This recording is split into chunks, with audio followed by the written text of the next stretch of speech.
everybody, welcome back to Mystical Alwyn. I am Stephanie, and today I'm going to be talking to you guys about the Eightfold Wheel of the Year. Now what this is basically the Druidic calendar, and it covers all of 8 of the holy days that we celebrate throughout the calendar year. It was developed by Gerald Gardner, the creator of modern Wicca, as well as Ross Nichols, the founder of OBOD, one of the more modern Druidic groups that there is today. So let's get into it. The Druid New Year kind of starts off pretty strong in October with Samhain, or as many of you guys call it, Halloween. It's usually around the 31st of October. It's a 3-day festival honoring the dead. They are loving spirits in this cosmology that you can communicate with at this time. The veil between the world of the living and the world of the dead is thin enough. Typically, that's why you see the costumes. People are dressing up to avoid negative spirits, harmful spirits that might be wandering around at this time as well. But generally speaking, it's about ancestor veneration and honoring the souls of the dead. A lot of people do a dumb supper, which is where you have a silent dinner where you leave places out for loved ones.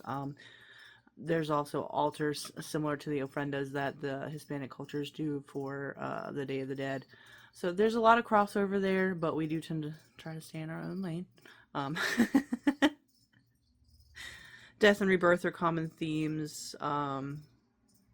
Mostly death at this point of the year. The rebirth part kind of comes a little bit later when the light comes back. But this part of the year, it's dark, it's cold, it's windy. You get stories about the wild hunt in the Germanic stories of Odin and that sort of thing. The combination of Germanic and Celtic holidays is sort of what Ross Nichols and Gerald Gardner were going for. I don't know if I mentioned that earlier, so it is kind of relevant. There's a lot of Germanic holidays that are going to be featured in this cosmology. So hang with me, we're going to get through it. So next up from October, we move to the month of December, where we have our second holiday for the Wheel of the Year, and that's Alban Arthan. That's the winter solstice. It's usually around the 21st of December.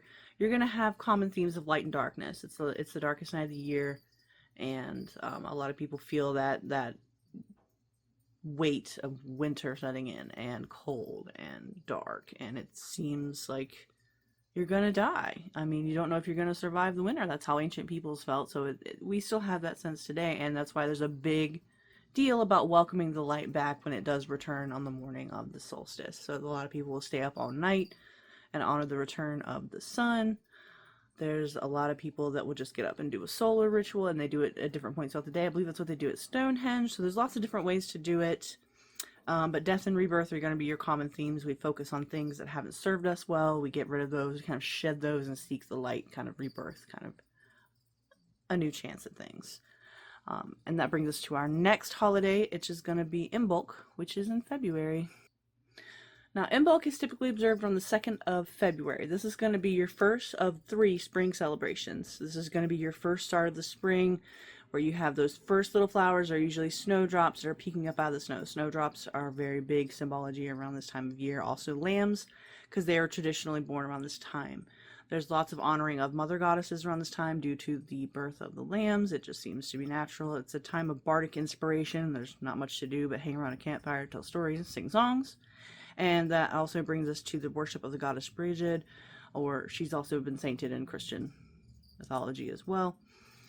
She's very, very honored at this time because she is a creative goddess. She has this cauldron of fire, I think it is. It's like the cauldron of inspiration. I have to look into her more.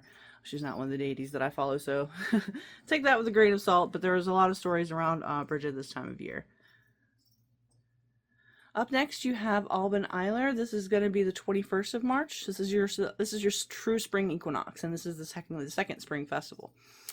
This is when the flowers are really starting to show up, and this is when the sowing of your seeds for the year become much more important. So it's going to be all about fertility and getting the ground ready and plowing and really focusing on the agricultural stuff. Day and night are equal at this point in the year, so you have sort of a good balance point where everything is looking good. You're feeling good about the coming year. You're planting, you're planning, you're getting everything ready for the 3rd spring festival, which happens on May 1st. That's going to be Beltane. This is your last spring festival.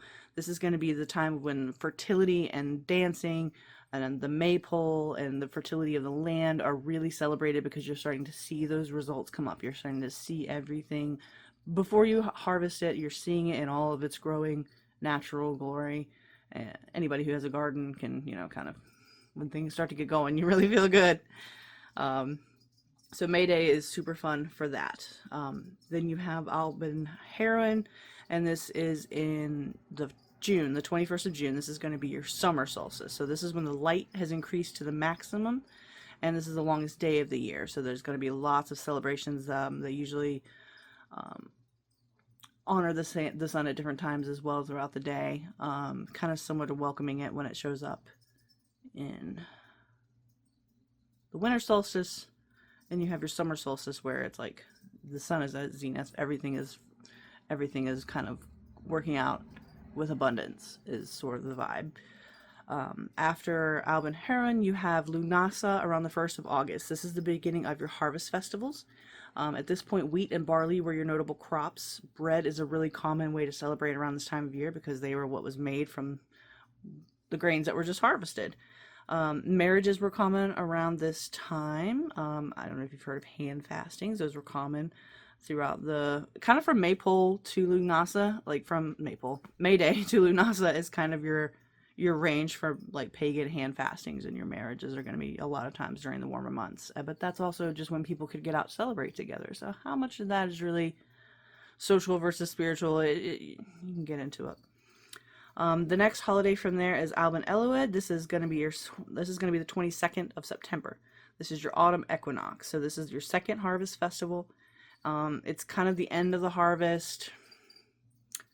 There's not really going to be much plant matter that you really reap from the land after this point because it's going to be too cold. Day and night are equal again, and you get that coming season and sense of death and rebirth. I don't know if I mentioned this, but Samhain is actually the third harvest festival. It's when the animals were slaughtered, so it was the blood harvest. So that was why you kind of get spooky season, lots of blood, lots of gore, lots of guts. It comes from that. Sort of piece of celebration and Sun Path is the actual ritual structure itself. What do we do on these days when we all gather together? What do you do after that? Well, we typically will put up a sacred circle. In AODA, we usually cast what's called the Spear of Protection. That's going to involve usually a circle of stones or some sort of circle laid out. It's going to involve aligning the elements, the 4 elements, earth, air, fire, and water, with the 4 cardinal directions. North being earth, east being air, south being fire, and west being water. That's sort of the common convention. There are also, in Druid beliefs, there are certain celestial currents. There are the telluric, the solar, and the lunar currents.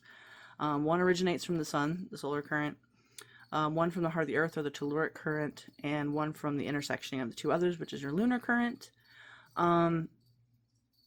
Druids are no exception. They have their 3 ways of Awen that kind of form our spiritual symbols. There's lots of symbols to cover, and that would be too much for me to get into here. Awen, it permeates everything that we do. On the one hand, it's bardic inspiration. It's really hard, and you can't always get it right every time, especially if you're trying to write a ritual and you're trying to be inspired. So I find that my rituals tend to change as I come up with new words for things and different ways of phrasing things and things that I just understand differently about the holidays. So the actual scripting can vary. Working with Awen, it can help you overcome creative blocks once you learn how to master it better. I'm still kind of a creative novice, and I'm all over the place. The other part about ritual observances that a lot of Druids do are lunar observances, which is the moons of the observing full moon and waxing and waning cycles. They happen every month. They're also a very practical calendar. A lot of agricultural communities would use it for seeding and harvesting, to know when to do that.